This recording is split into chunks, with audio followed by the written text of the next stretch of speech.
Hey guys, tara samahan niyo ako sa simpleng kwento at good vibes while nagluluto ako ng espesyal na pansit canton.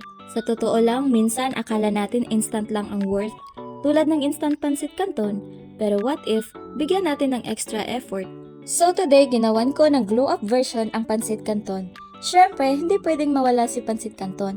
Sinamahan ko siya ng pork, carrots, repolyo at mga spices like bawang, sibuyas at syempre atsal para may konting sipa. Una, pinakuluan ko muna si Canton para ready na siya makihalo sa real-world problems. Char. Preparation is key mga sis. Parang tayo rin, dapat ready makisabay sa init ng buhay. Nagpainit na ako ng mantika, ginisa ang bawang at sibuyas, din sinama ko na si pork at hinintay na maluto habang iniisip na, minsan kailangan muna tayong dumaan sa init bago tayo lumambot at lumasa.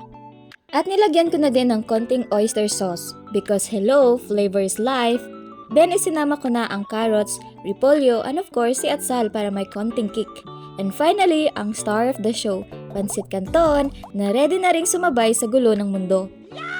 Hinalo-halo ko silang lahat at habang hinahalo-halo, na-realize ko, life lesson alert. When you bring all your experiences together, the good, the bland, the spicy, that's when your real flavor comes out. Kaya alam mo, minsan parang tayo rin tong pansit canton.